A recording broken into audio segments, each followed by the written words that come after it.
बुद्ध कहते हैं अगर कोई व्यक्ति मेरे पास परिवार है, धन संपत्ति है, इस तरह अहंकार करता है, अभिमान करता है। स्वागत है आप सभी का।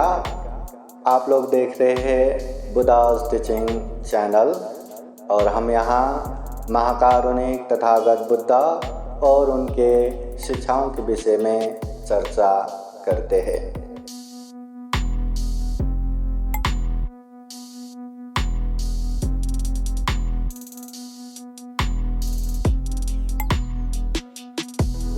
उत्तमति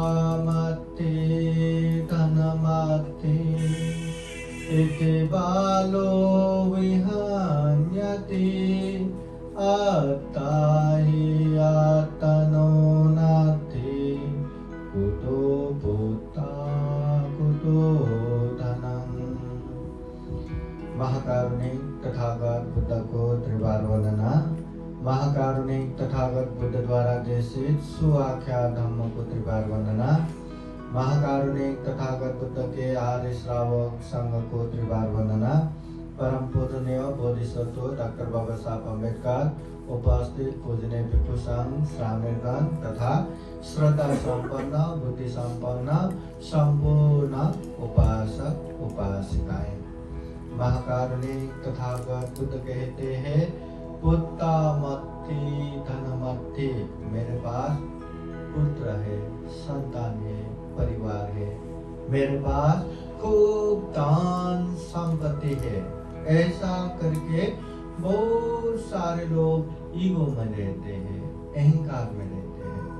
हाँ, मेरे परिवार है ना, मेरे पास धन संपत्ति है ना, ऐसे अहंकार में रहते हैं। जीने के लिए हमें परिवार भी चाहिए, दिल से साथ देने वाला भी चाहिए और साथ ही साथ पैसा भी चाहिए। पैसा, धन के बिना जीना आसान नहीं है, तो दोनों चाहिए। मगर दोनों मिल गया तो लोग अहंकार बनते हैं, अभिमान करते हैं।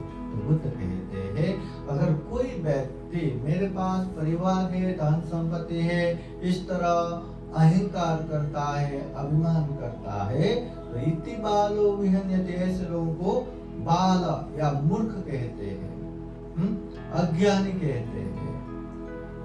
बुद्ध कहते हैं अत्ता हि आत्मनो नास्ति, हम जैसा चाहते हैं वैसा नहीं होता। होता है क्या? हम जैसा चाहते हैं वैसा होता है क्या? नहीं होता। अभी देखो ये उपासिका, ये आप ही का शरीर है ना। हाँ, वो हाथ आप ही का है, वो पैर आप ही का है, वो चेहरा आप ही का है जो मस्त मुस्कुरा रहे हैं, वो शरीर आपका है। इसके बावजूद भी आप चाहते हैं क्या बीमार हो? बीमार चाहते हो क्या? नहीं। अरे खुद का शरीर होके भी मैं बीमार होना नहीं चाहते, मला आजारी व्हायचं नहीं, तो आजारी होत नहीं का? बीमार होता नहीं क्या? है ना?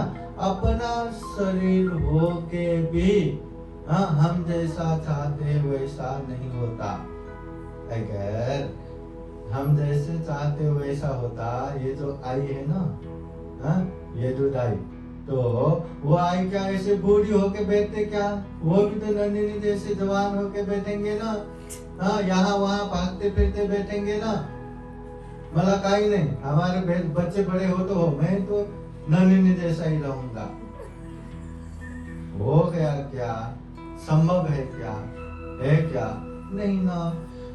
अपना शरीर हाँ, हम जैसा चाहते वैसा होता तो हर कोई खूबसूरत रहता, हर कोई जवान रहता, हर कोई ताकतवर रहता, हर कोई जैसा चाहे वैसा होता।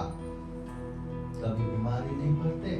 हाँ, कभी ये दुख लागले, ते दुख लागले, दुख ले, ताप आले, ये झालं, वो तंता मनता ही नहीं होता। मगर अत्ता हि आत्मनो नास्ति, समझो तो सही, हम खुद जैसा चाहते हैं वैसा नहीं होता। कुतो पुत्रा, वो परिवार कहाँ से होगा, वो संतान कहाँ से होगा?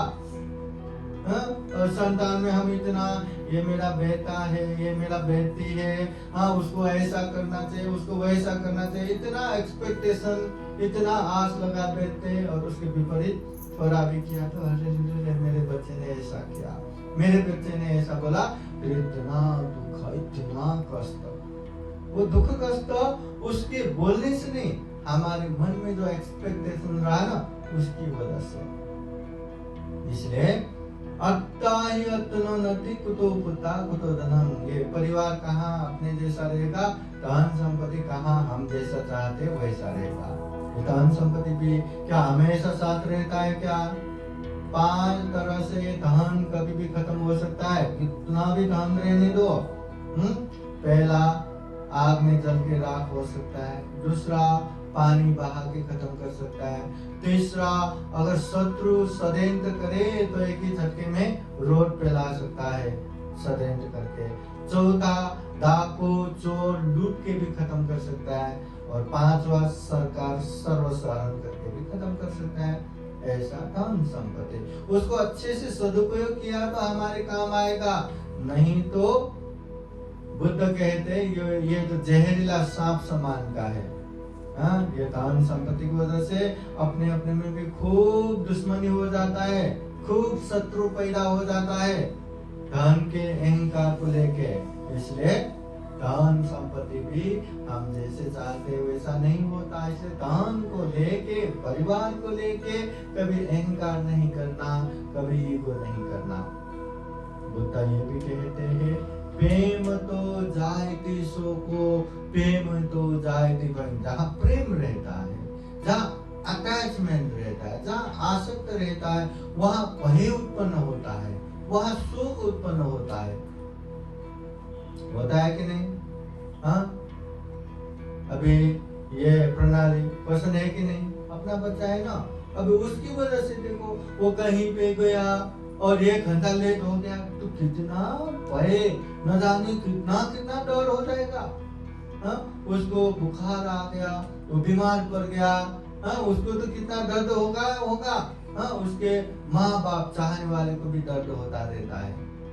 इसलिए जहाँ प्रेम होगा, अटैचमेंट होगा, वहाँ दर्द भी रहेगा, भय भी रहेगा, शोक भी रहेगा। इसलिए ये बुद्ध कहते हैं प्रेम से मुक्त हो जाओ, इतना अटैचमेंट मत रखो कि सामने वाले की वजह से हमें जीना भी मुश्किल हो जाए। हमेशा डर, हमेशा भय, हमेशा शोक प्रिय की वजह से भी होता है, प्रेम की वजह से भी होता है।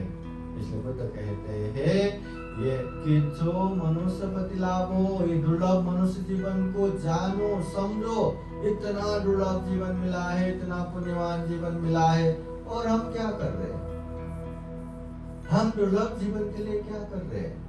वही जीने के लिए संघर्ष, वही परिवार के घिसपिट में है, वही धन संपत्ति कमाना, परिवार बनाना और जीने के लिए संघर्ष करना, मरना। इतना ही रहा तो कोई भी जीव जंतु, पशु पंछी, कीट पतंग सबका वही है। तो हम में और उनमें क्या फर्क है? जबकि इंसान को सर्वश्रेष्ठ प्राणी कहा जाता है। हम में ये फर्क है कि हम चिंतन मनन कर सकते हैं, विवेक बुद्धि है, प्रज्ञा है, अच्छे बुरे पाप धर्म समझ सकते हैं, हर पाप से दूर हो सकते हैं, हर पुण्य में आगे बढ़ सकते हैं। ये हमारा जीवन। इसलिए खूब ध्यान रखे, अच्छे को ग्रहण करना, बुरे से दूर रहना। अभी प्रश्न रहा कि अपने बच्चे अपने आंखों के सामने गुजर गए तो दुख होता है, और माँ बाप को तो और दुख होता है। उससे भी माँ जिसने अपने गर्भ में 9 महीना रख के जिसने जन्म दिया, उसको तो और दुख होता है। मगर प्रकृति का ये भी नियम नहीं है ना कि जो पहले जन्म हुआ उसी को ही मरना है, बाद में आने वाले बाद में मरेंगे, ऐसा भी तो नियम नहीं है ना। कितने कितने दुनिया में देखो ना, हॉस्पिटल में जाके देखो ना, माँ के गर्भ में मरने वाले कितने कितने, जन्म होते ही मरने वाले कितने कितने, बचपन में मरने वाले कितने कितने, जवानी में मरने वाले कितने कितने। हर कोई मरना तो है ही। ध्रुवं में मरणं अध्रुवं में जीवितं, मरना निश्चित है, जीना ही अनिश्चित है। तो ऐसा जीवन लेके हम आए हैं, है ना। जीना मरना तो सबको है ही। इसलिए आगे या पीछे हर किसी को मरना ही है। और कोई मर गया, कोई गुजर गया तो दुख तो होता है, पीड़ा तो होता है, मगर वही दुख के साथ, वही शोक के साथ, वही पीड़ा के साथ हम वहीं पे थम गया, वहीं पे रुक गया, तो ये हमारी बुद्धिमत्ता नहीं है, ये हमारी समझदारी नहीं है, ये तो अज्ञानता हो गया। बुद्ध भी क्या कहते हैं, कोई गुजर गया और ये दिखाने के लिए कि हम उसको बहुत चाहते हैं, तो हम हमेशा शोक करते रहेंगे, संताप करते रहेंगे, रोते रहेंगे, ऐसा बुद्ध ने सिखाया क्या? कभी नहीं सिखाया। बुद्ध कहते हैं जब तक जिंदा है तभी तक उसको दिखता है हम रो रहे या हंस रहे, मरने के बाद कुछ नहीं दिखने वाले। और मरने के बाद उसको न अच्छा खाना दे सकते, न अच्छा कपड़ा दे सकते, न अच्छा रहने की घर दे सकते, न कुछ दे सकते, न कुछ भी नहीं दे सकते। तो ऐसे में बुद्ध एक समाधान ये भी करते हैं, अगर हमें कुछ करना है तो पुण्य करो, धम्म करो, शरीर से अच्छा करो, वाणी से अच्छा बोलो, मन से अच्छा सोचो। हाँ, पुण्य करो, पुण्यानुमोदन करो। अगर पुण्य की आवश्यकता रहा तो ये पुण्य उसको प्राप्त भी हो जाएगा, उसका कल्याण भी हो जाएगा, उसका मंगल भी हो जाएगा। पर उसको प्राप्त हुआ ये भी पता नहीं हुआ ये भी पता नहीं, पर ये हम अपना कर्तव्य कर रहे हैं। प्रत्यक्ष रूप से हमें पुण्य करने का मौका मिल रहा है। इसलिए अगर हमें कभी भी अपने बच्चे का याद आए तो रो के नहीं बैठना, शोक संताप करके नहीं बैठना, उसके लिए कुछ पुण्य करो। याद आया ना, याद आते ही कुछ पुण्य करो। पुण्य बोले तो केवल दान देना ही नहीं, चाहे भगवान बुद्ध के सामने आके कुछ देर ध्यान ही बैठो, कुछ देर चैंटिंग ही करो, परित्राण करो, या बुद्ध वंदना करो, या नजदीक बिहार है, बिहार जाके दर्शन करके आओ, बंदे मिले कुछ दान दे के आओ, या कुछ भी करो, पुण्य करो। फिर ये पुण्य के अनुभव से मेरे पुत्र तेजस को सुगति प्राप्त हो, निर्वाण प्राप्त हो, ऐसा कामना करना, ऐसा पुण्य अनुमोदन करना। और समय समय पे ऐसे भोजन दान देते समय उनको याद करके विशेष जल को साक्षी रख के पुण्य अनुमोदन करना। तो ये करते रहना है। जितनी बार याद आए उतने बार पुण्य करना है। दिन में 10 बार याद आए तो 10 बार पुण्य करो, 10 बार कुछ न कुछ अच्छा करो। चाहे प्रणाली के लिए करो, प्रणव के लिए करो, योजना के लिए करो, ये श्रावण के लिए करो, भूमि के लिए करो, नंदिनी के, किसी के लिए भी करो, अच्छा करो। और ये जो मैंने पुण्य किया, इस पुण्य के अनुभव से मेरे पुत्र को सुगति प्राप्त हो, दुख मुक्ति प्राप्त हो, ऐसे कामना करना। इसी में समाधान मिलेगा। एक तो जितना पुण्य करेंगे उतना मन ऊर्जामय बनता है, स्ट्रॉन्ग बनता है, छोटे मोटे दुख उसको छू भी नहीं पाएंगे। और जितना हम पुत्र को याद करेंगे उतना हम पुण्य करके पुण्यानुमोदन वही कर रहे, तो कम से कम अगर उसको समाधान नहीं मिला तो उसको भी समाधान मिलेगा और हमारे लिए भी पुण्य करने का मौका मिलेगा। ये बहुत अच्छा है। दुनिया में जो भी आते हैं मरना ही है, मरना निश्चित है, जीना अनिश्चित है। कब कहाँ कैसे हम मरेंगे ये पता नहीं, पर मरना सभी को इस दुनिया में, जिंदा कोई नहीं जा सकता, हर किसी को मरना ही है। इसलिए ऐसे जीवन याद करते हुए खूब पुण्य करना है, खूब धर्म करना है। जितना पुण्य करेंगे, जितना धर्म करेंगे, वो पुण्य रूपी संपत्ति हमारे साथ रहेगा, हमेशा हमारा कल्याण करेगा। इसलिए ऐसे पुण्य, ऐसा धर्म हमेशा करने का एक माहौल बनाइए, एक मौका बनाइए और खूब पुण्य करते करते आगे बढ़ सके। महाकारुणिक तथागत बुद्ध के धर्म को अच्छे से जान के, समझ के, पालन करते हुए ये दुर्लभ, ये अमूल्य, ये सर्वश्रेष्ठ मनुष्य जीवन को सफल बना सके, सार्थक बना सके। अंत में जन्म जरा व्याधि मरण से मुक्त निर्वाण तक साक्षात्कार कर सके, ऐसी कामना करते हुए ये धम्म देशना यही समापन करते हैं। सबका मंगल हो, सबका कल्याण हो। भवतु सब मंगलम। साधु साधु साधु। बुद्धं नमामि, बुद्ध को नमन करता हूँ। धम्मं नमामि, धम्म को नमन करता हूँ। संघं नमामि, संघ को नमन करता हूँ।